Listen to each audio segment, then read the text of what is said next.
क्या एक मरा हुआ आदमी पूरी दुनिया में हंगामा खड़ा कर सकता है? आप कहेंगे यह असंभव है, साइंस भूत को नहीं मानता।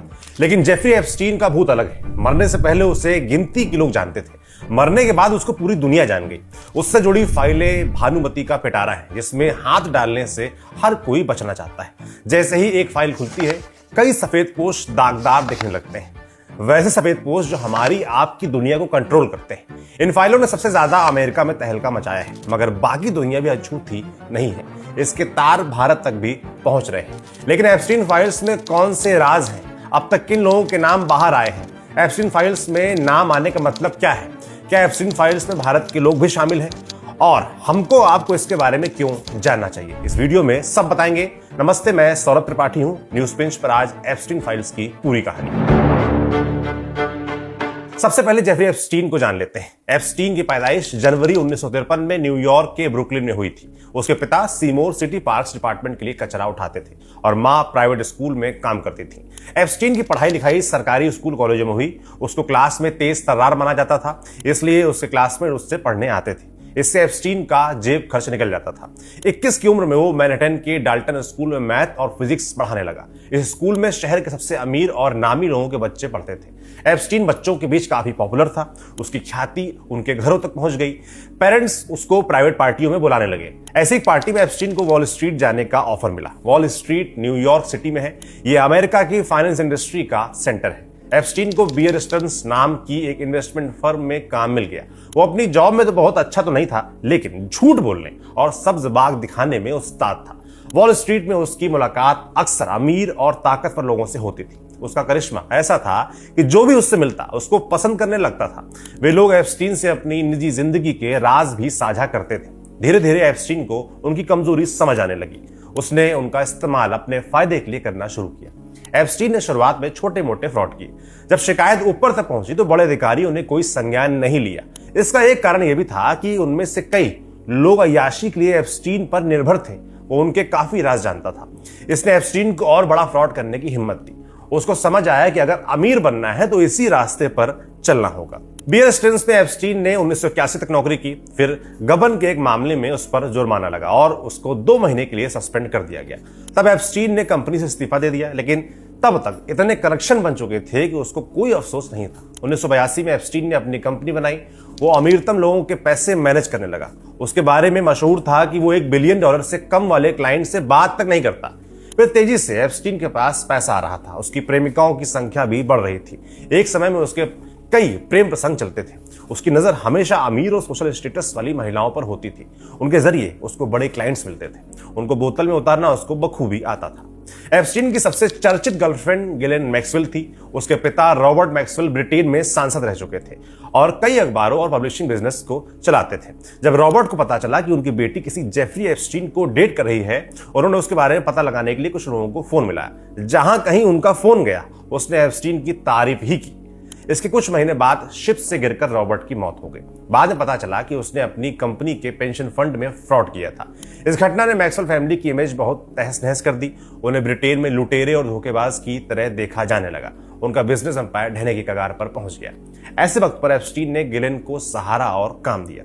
गिलेन उसी के साथ रहने लगी। गिलेन को अपने पिता से राजनीति, मीडिया और एंटरटेनमेंट की दुनिया के कॉन्टैक्ट्स मिले थे। उसने एप्स्टीन को और भी प्रभावशाली लोगों से मिलवाया। अब तक की कहानी में आपको एक रेगुलर पैटर्न दिखा होगा। एप्स्टीन कनेक्शन बनाने में यकीन रखता था।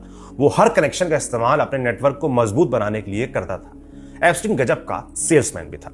वो अमीर लोगों की रग रग से वाकिफ था। उनके सामने वो पहले अपने आप को बेचता। एप्स्टीन खुद को मशहूर लोगों का फाइनेंस मैनेजर बताता। इससे लोग उस पर भरोसा करने लगते थे। फिर वो उनमें डर बिठाता था। जिनके पास जितना पैसा था वो उतने ज्यादा इनसिक्योर रहते थे। एप्स्टीन ये साबित करता कि उनके करीबी लोग उन्हें लूट रहे हैं। अगर कोई इस लूट से बचा सकता है तो वो मैं ही हूं। इस मॉडस ऑपरेंडी से उसने कई अरबपति लोगों को अपने जाल में फंसाया। इनमें फैशन और ब्यूटी ब्रांड विक्टोरियन सीक्रेट के सीईओ लेस्ली वैक्सनर और अरबपति इन्वेस्टर लियोन ब्लैक जैसे लोग भी थे। वे एप्स्टीन पर आंख मूंद कर भरोसा करते थे। बदले में एप्स्टीन को लाखों डॉलर की फीस और कमीशन मिलता था। लेकिन वो इतने से संतुष्ट नहीं था। उसने बैकडोर से घपला करना जारी रखा।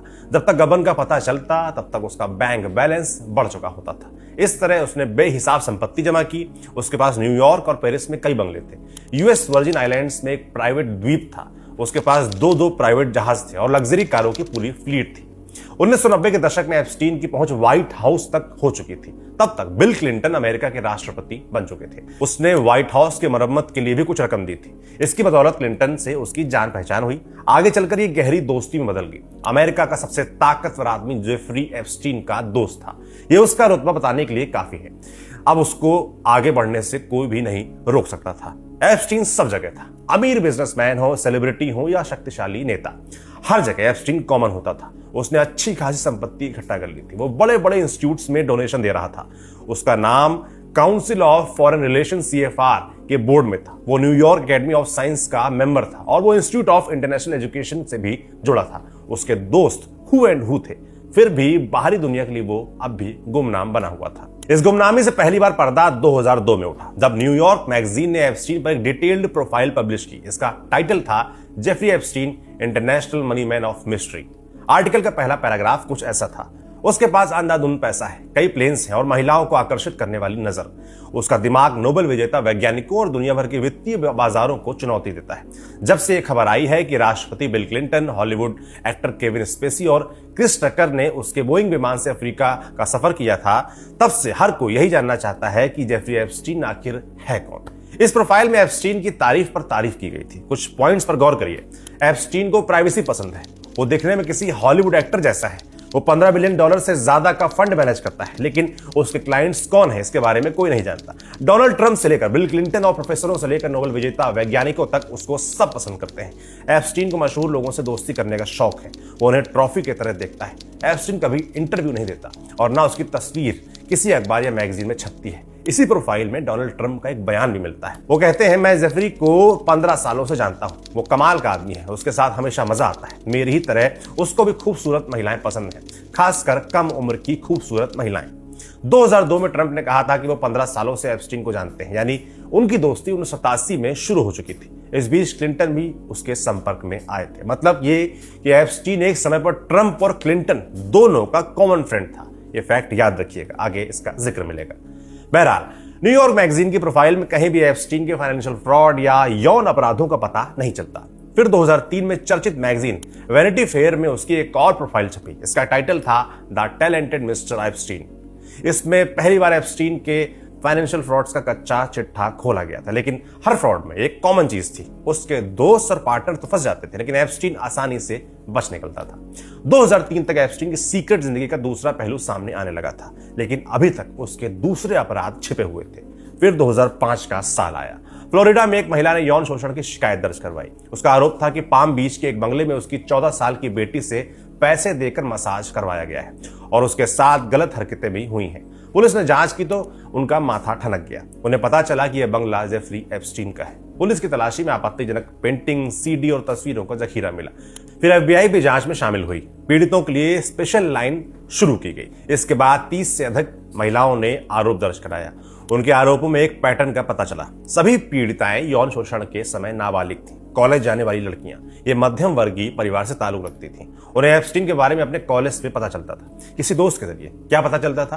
पाम बीच पर एक बंगला है, वहां एक अधेड़ उम्र का आदमी रहता है, वो मसाज के लिए $200 देता है। मसाज वाले कमरे में जेफरी सिर्फ तौलिया लपेट कर लेटा होता था। जब मसाज खत्म हो जाता तब वो गलत तरीके से इधर उधर छूने लगता था। लड़कियों के पास वहां से निकलने का कोई ऑप्शन नहीं होता था, उन्हें चुपचाप सब सहना पड़ता था। जब लड़कियां वापस लौटने लगती तब वो उन्हें पैसे देता था, साथ में ऑफर भी, एक और लड़की को लेकर आओ तो कमीशन मिलेगा। कच्ची उम्र, पैसों का लालच और एप्स्टीन का रसूख, लड़कियों के लिए इससे पार पाना नामुमकिन था। एप्स्टीन ने इसका पूरा फायदा उठाया। वो उन्हें अपने अमीर दोस्तों के पास भेजने लगा और उनके साथ यौन संबंध बनाने के लिए मजबूर करने लगा। पुलिस और FBI की जांच के बाद केस शुरू हुआ। एप्स्टीन ने अपनी तरफ से बड़े वकीलों को उतारा। सरकारी वकील उनके साथ मिल गए।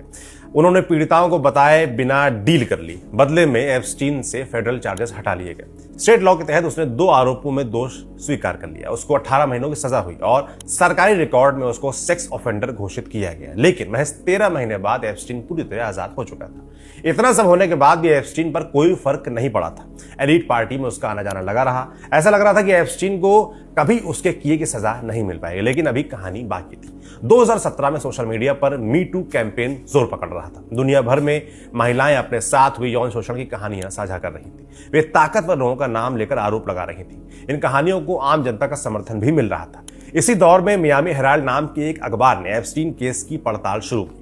उसकी रिपोर्ट नवंबर 2018 में पब्लिश हुई। इसने अमेरिका की राजनीति में भूचाल ला दिया। इसमें दावा किया गया था कि डोनाल्ड ट्रंप सरकार में मंत्री अलेक्जेंडर अकोस्टा ने 2008 में एप्स्टीन को बचाने के लिए एक अवैध डील कराई थी। अकोस्टा तब फ्लोरिडा के सबसे बड़े सरकारी वकील हुआ करते थे। उन्हें पीड़ित महिलाओं का पक्ष रखना था, लेकिन वो एप्स्टीन के आगे बिछ गए थे।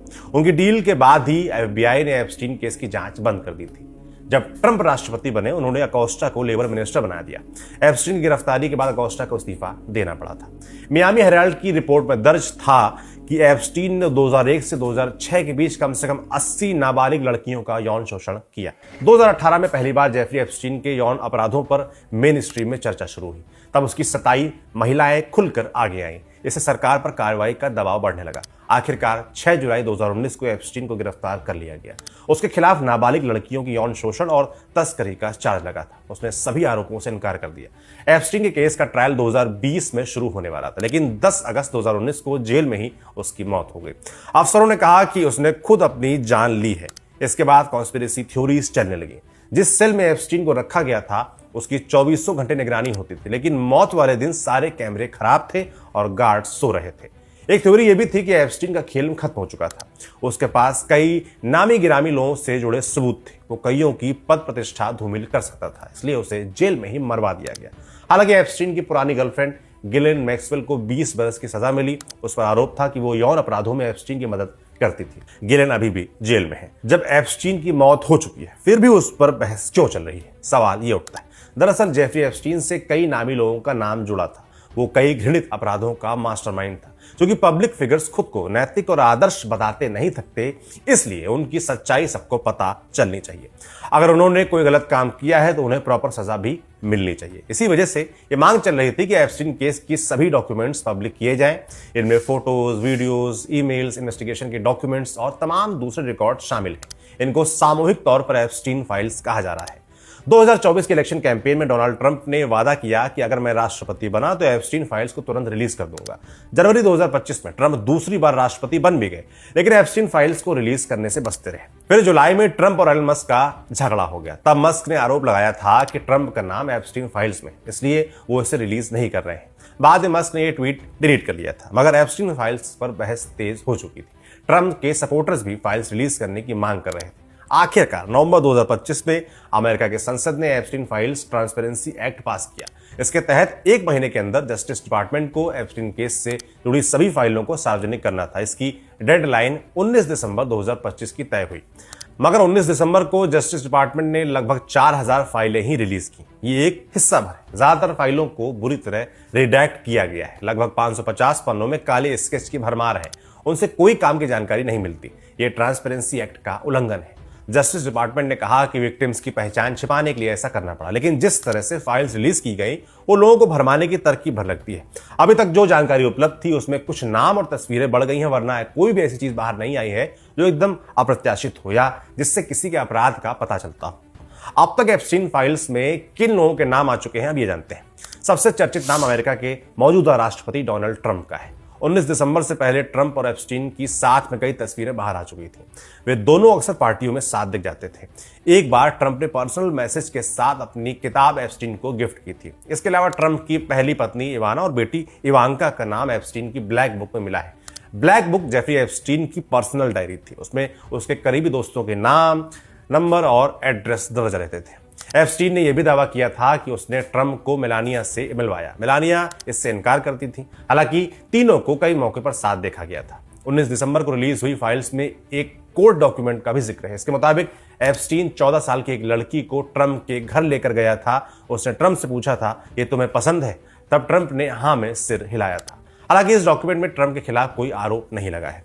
दूसरा बड़ा नाम अमेरिका के पूर्व राष्ट्रपति बिल क्लिंटन का है। एप्स्टीन फाइल्स में उनका नाम कई बार आया है। क्लिंटन की अलग अलग महिलाओं के साथ तस्वीरें मिली हैं। एक तस्वीर में क्लिंटन हॉट टब में लेटे हैं और उनके ऊपर एक महिला झुकी है। महिला का चेहरा छिपाया गया है। क्लिंटन की एक पेंटिंग भी एप्स्टीन फाइल्स में है। इसमें वो महिलाओं वाली ड्रेस पहने दिख रहे हैं। क्लिंटन ने 2000 के दशक में दावा किया था कि उन्होंने एप्स्टीन के साथ संबंध तोड़ लिए हैं।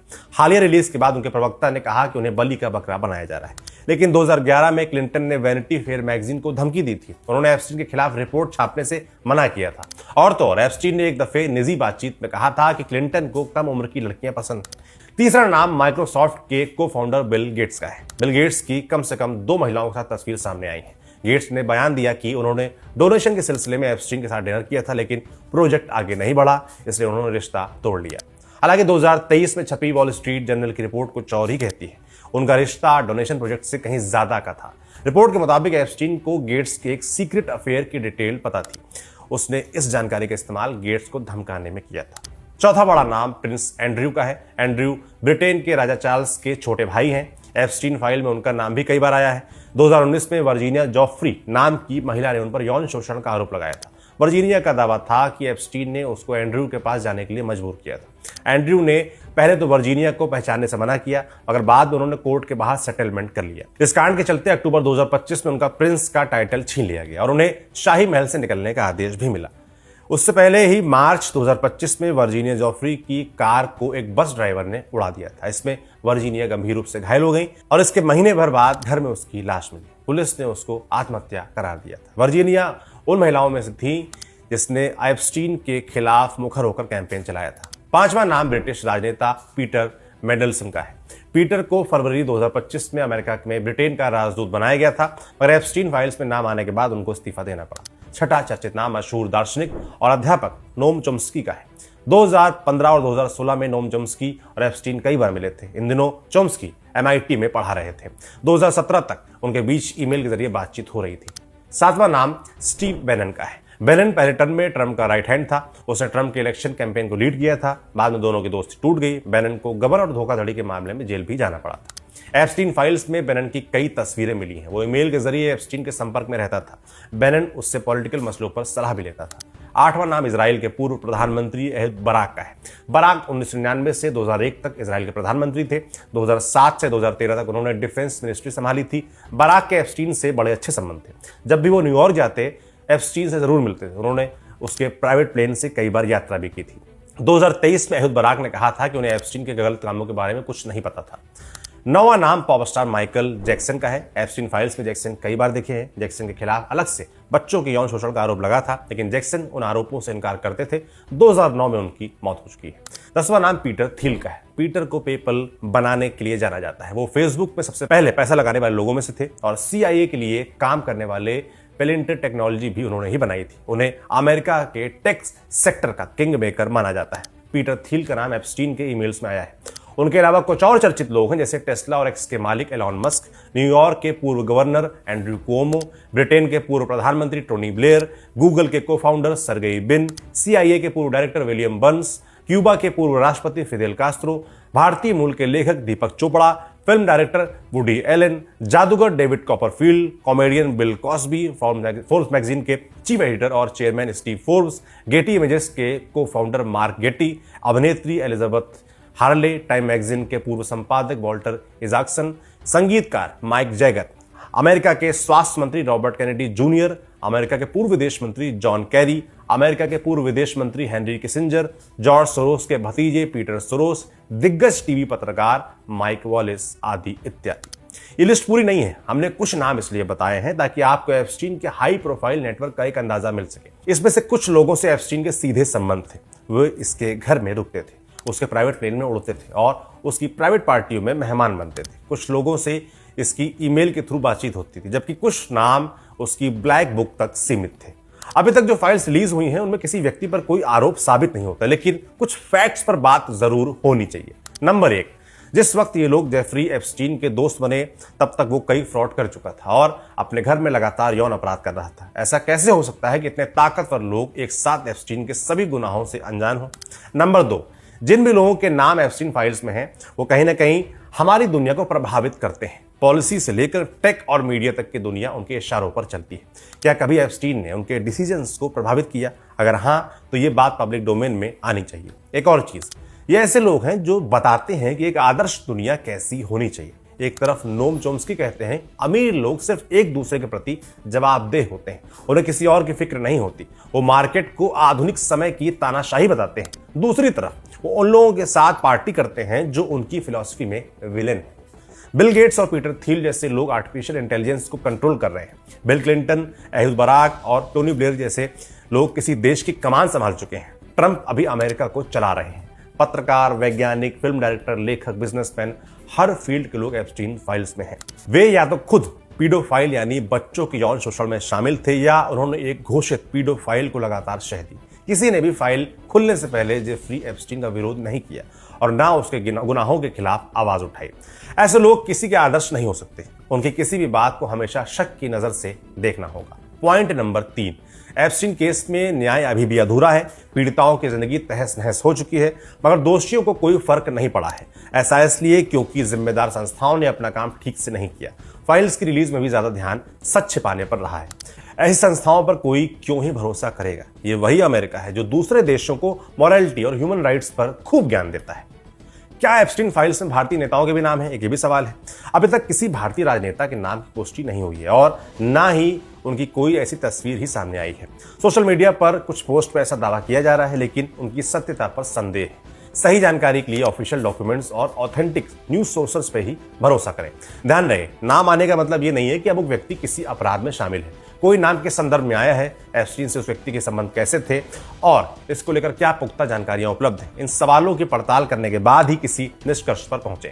जिस दौर में इंफॉर्मेशन वॉरफेयर जोरों पर हो, वहां एक अधूरी या गलत जानकारी कोई जानकारी नहीं होने से ज्यादा खतरनाक हो सकती है। एप्स्टीन फाइल्स का एपिसोड अभी पूरा नहीं हुआ है। अभी भी लाखों पन्ने रिलीज होने बाकी हैं।